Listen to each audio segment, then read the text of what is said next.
bonjour à tous les quatre. En ce moment, vous êtes en résidence à la MJC l'Archipop pour une semaine pendant les vacances de février. Vous faites vos répétitions sur votre futur spectacle, Le Dieu de la Fête. Est-ce qu'on pourrait en savoir un peu plus sur ce Dieu de la Fête sans trop spoiler ou... Bien sûr. Je vous en prie. Du coup, c'est un texte qui a été écrit par Étienne. Oui, c'est une autofiction en fait, c'est-à-dire que je mélange une partie d'autobiographie et une partie de passage plus romancé, voire inventé. Et je voulais apporter à la compagnie un genre théâtral qu'on n'avait pas encore travaillé, puisqu'on s'était déjà essayé à l'Alexandrin, au conte et à des écritures très contemporaines. Tandis que l'autofiction, c'était un genre un peu hybride et je trouvais ça intéressant pour nous. Donc j'ai essayé de travailler un long texte presque sans distribution, comme un matériau brut. Et quand Nico l'a lu, il a eu envie de s'en emparer. Et on était très contents de le laisser accéder à cette position de metteur en scène. Et ensuite, il nous a distribué et on a commencé à travailler. Et à l'heure actuelle, le texte est encore en cours d'écriture. Comme la mise en scène qui change beaucoup en fonction des retours, en fonction des recherches. Ça c'est plus la partie de Nico, mais voilà. C'est un spectacle sur lequel on prend beaucoup de temps, qu'on travaille vraiment beaucoup, qu'on veut aboutir parce que c'est un des spectacles les plus ambitieux qu'on ait fait en fait, même si on est... Pour le coup, on n'est pas beaucoup sur ce spectacle, on a fait des spectacles à 6 ou 7 personnes, là on est moins, Ouais. mais par contre on veut vraiment travailler parce qu'en plus il y a de la musique, sachant qu'on n'est pas musicien, mais qu'on veut quand même se servir de ce matériau et lui rendre, avec honneur d'une certaine manière, voilà, rendre honneur au matériau aussi musical. Et le texte est assez intéressant et peut permettre ce genre de choses. D'accord. C'est un texte qui, en gros, pour préciser un peu le sujet, c'est un texte c'est un monologue en fait, qui est écrit comme un poème plutôt qu'un monologue de théâtre. Et c'est un personnage, un narrateur, qui raconte l'histoire de son meilleur pote qui s'appelle Tony. Et en fait, il raconte la vie de ce gars. Le narrateur et Tony sont des Marseillais qui ont notre âge, qui se baladent un peu dans la région, dans les alentours, qui vivent pas mal de péripéties, d'épisodes de notre jeunesse, de la découverte de la drogue, de la découverte de la rébellion, De la sexualité. de toutes ces choses-là. Et je te coupe, est-ce que c'est ancré dans une période ou est-ce que c'est contemporain ? C'est daté, carrément daté. Dans le texte, il y a énormément de dates. Et en gros, le personnage Tony est né en 1989. Donc ça part de 1989 et ça va jusqu'à aujourd'hui. D'accord. C'est vraiment une période de 30 ans, c'est notre âge aussi, c'est 30 ans quoi. 30 D'accord. ans de vie. Ok. Et voilà, et du coup ça raconte l'histoire de la relation entre ces deux personnages en fait. Et en gros, le narrateur, on comprend qu'il essaie de sauver son pote en fait, Tony, qu'il essaie de lui rendre un hommage. Parce que Tony est mort en fait, dans la pièce. On ne sait pas trop, parfois c'est dit qu'il est mort, à certains moments on dit que non, et en fait c'est une sorte d'appel à l'aide quoi, que lance le narrateur à son ami en fait, ou à la mémoire de son ami, on ne sait pas vraiment. Et du coup, est-ce que c'est aussi une vision de la jeunesse de ces années-là et de comment on a pu vivre ça Moi, je me suis servi en fait de ce portrait qui est fait de Tony dans le texte pour plus largement parler de notre génération, parler des influences qu'on a subies, qu'on a reçues tous ensemble, quelles sont les références qu'on partage, quels sont les écueils auxquels on a été confrontés, les ambitions qui se sont ou pas réalisées par rapport à tout ce qu'on a pu connaître ou espérer par rapport à ce que nous offrait cette génération. Et ouais, surtout je crois que ça parle aussi pas mal aussi, en regardant vos répétitions, de la partie éducative, de l'apparition des nouvelles technologies. Oui. je dirais Internet, les téléphones et tout ça, qui ont une grande importance, a priori, sur les orientations que peuvent prendre les individus. Tout à fait. Et surtout à ces moments où c'était des objets qui étaient nouveaux, avec les téléphones et tout ça, quoi. Ouais, tout à fait. Tout à fait. Puis ça étudie beaucoup notre génération, mais ça parle aussi des parents, donc de la génération au-dessus. Le texte s'adresse aussi peut-être plus à la génération d'aujourd'hui, en fait, aux jeunes d'aujourd'hui. Donc, même si le sujet principal c'est notre génération, il touche plus que ça, en fait. Il arpente plein de personnes différentes, en fait. Oui, c'est toujours d'actualité. Voilà, et puis vos générations, moi je suis un peu plus vieux, mais vos générations, c'est des parents du futur. C'est-à-dire c'est des parents qui ont vécu dans cette période où toute la technologie, qu'est-ce qu'elle est maintenant, avec les réseaux sociaux et tout ça, vous avez grandi avec, c'est votre quotidien et on voit les dérives qu'il peut y avoir, quoi. C'est ça. Bah, dans le texte, il y a d'ailleurs c'est dans ton texte un passage aux enfants. C'est quoi déjà? C'est dans ta chanson, à votre bon cœur. Tu sais, à la fin de la chanson, enfin bref, en tout cas, il y a un moment où c'est clairement dit que c'est un message aussi aux enfants d'aujourd'hui. Une bouteille à la mer. Une bouteille à la mer. Aux jeunes d'aujourd'hui, c'est dit. Ok. Là, par rapport au spectacle, là vous faites la résidence, vous en êtes où à peu près du spectacle? Vous êtes bien avancé, c'est sur le milieu. En fait, ma question c'est à quel moment des spectateurs vont pouvoir vous voir sur scène vraiment, au-delà des problématiques du coronavirus? On prévoit de sortir le spectacle fini en décembre 2021, c'est ça? Pour un festival à Avignon? Pas un festival, la sortie non. D'accord. Bon, en tout cas, décembre 2021, donc on se donne encore du temps. Là, c'est la 4e résidence qu'on fait, si je ne me trompe pas. 5e. Et là, en fait, on fait évoluer notre méthode de travail. Donc, on a fait beaucoup de reprises là. En fait, c'est presque comme si le spectacle se réécrivait là sur cette résidence. Parce que si je peux compléter sur ce que dit Louise, Nico a apporté quelque chose qu'on n'avait jamais travaillé avant, parce qu'il a une expérience de chanteur et il avait un groupe. Et donc en fait, il a mis en musique quasiment tout le texte du Dieu de la fête, avec des compositions originales qu'il nous invite à créer avec lui, à jouer et à chercher en live, ce qui donne en fait une forme très hybride et qui moi arrête pas de me surprendre, et c'est ce que j'aime en fait à travailler en résidence ou avec ce groupe. C'est vrai que du coup au début, on a eu une phase où on a commencé par faire vraiment qu'une lecture. Donc on a vraiment cherché qu'est-ce que c'était les thèmes, de quoi ça parlait. Et puis ensuite on a cherché un peu quel personnage pouvait dire ce texte.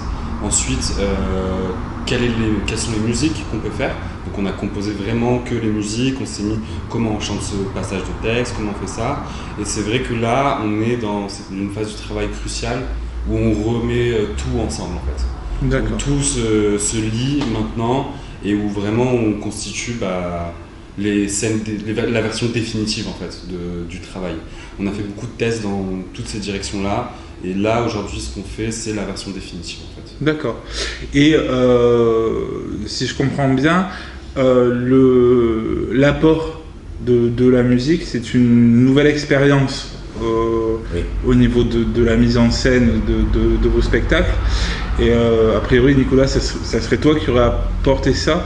Est-ce que c'est le texte lui-même qui t'a donné envie, c'est de rajouter cette dimension nouvelle sur le spectacle? Oui, parce que déjà le texte s'appelle Le Dieu de la fête, comme le spectacle.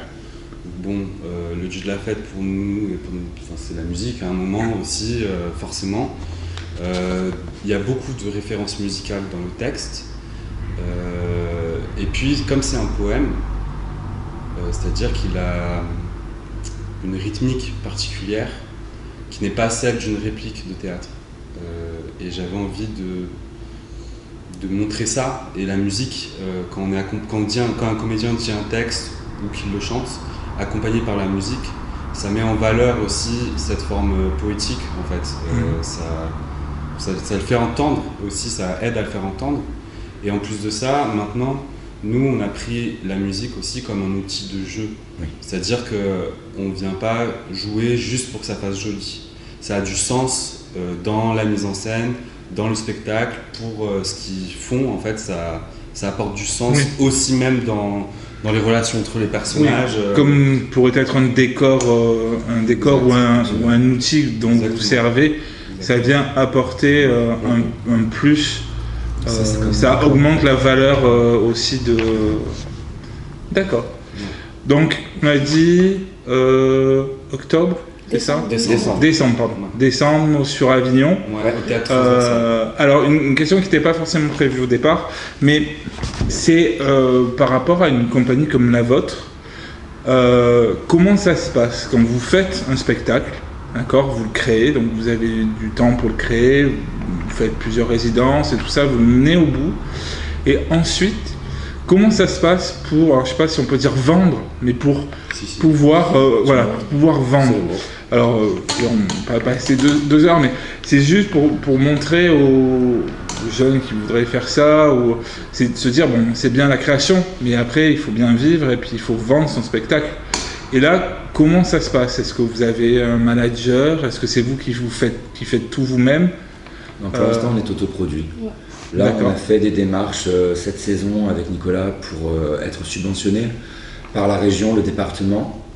Mais c'est quelque chose qu'on n'avait pas forcément fait avant. On a été avant aussi financé par des coproducteurs ou par des structures qui nous commandaient des créations.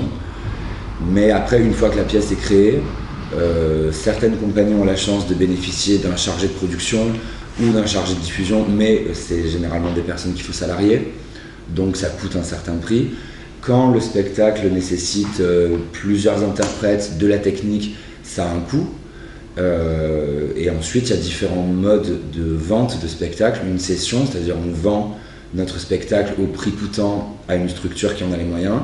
On peut être aussi coproduit, ou alors on peut aussi envisager des partenariats avec des structures dont les valeurs correspondent aux nôtres, où on a envie d'initier un partenariat, une collaboration ensemble, et peut-être après ça peut se traduire par la mise en place d'ateliers ou d'autres formes de rémunération indirecte.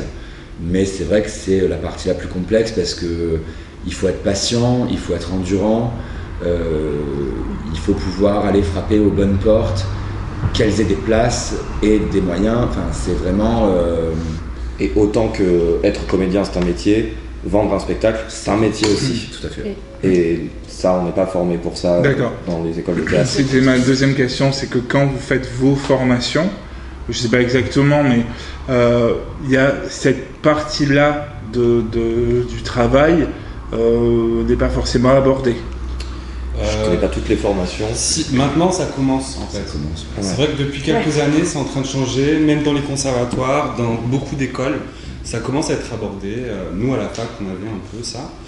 Mais c'est vrai que c'est nécessaire parce que quand tu sors de ton école artistique où on t'apprend à être comédien ou metteur en scène, peu importe, bah, tu es lâché mais dans la jungle. La réalité économique. Complètement. Si tu ne t'attaches pas très vite à la compagnie de quelqu'un qui a plus d'expérience, c'est très très dur, quoi. Surtout quand tu fais ta propre compagnie, c'est vraiment tout un monde à découvrir. Après, on se fait former sur le tas.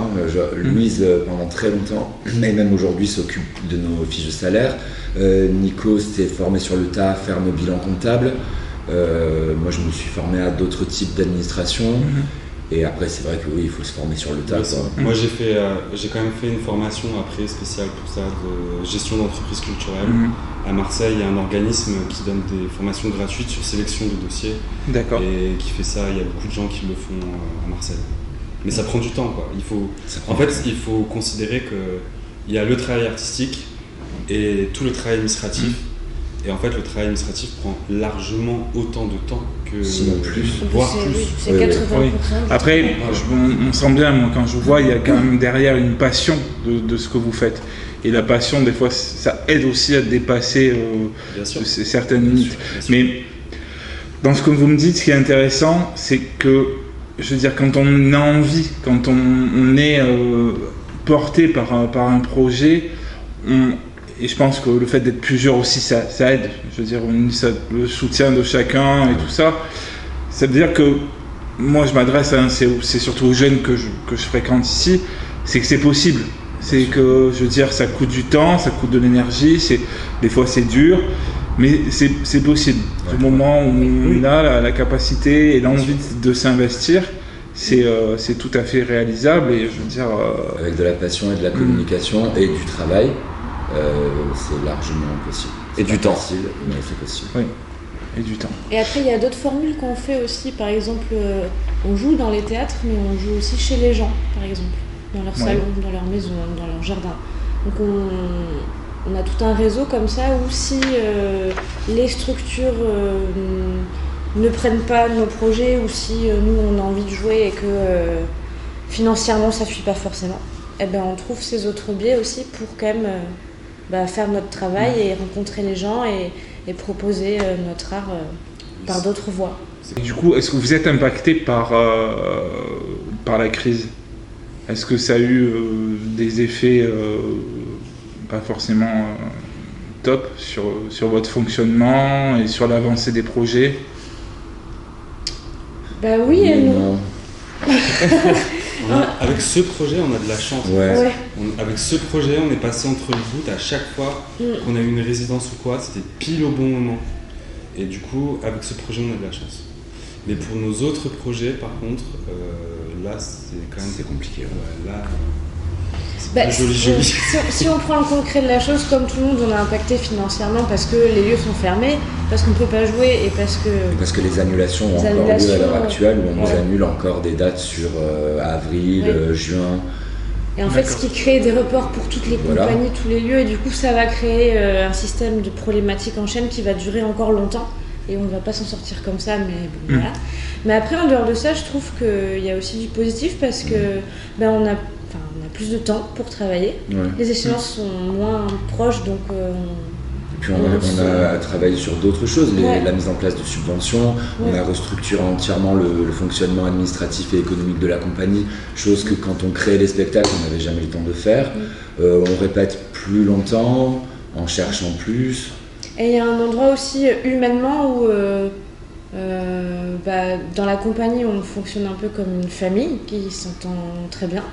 Et il y a un endroit où ça a encore plus ça nous soude aussi. soudé le groupe qu'on est. Et voilà, ça c'est très positif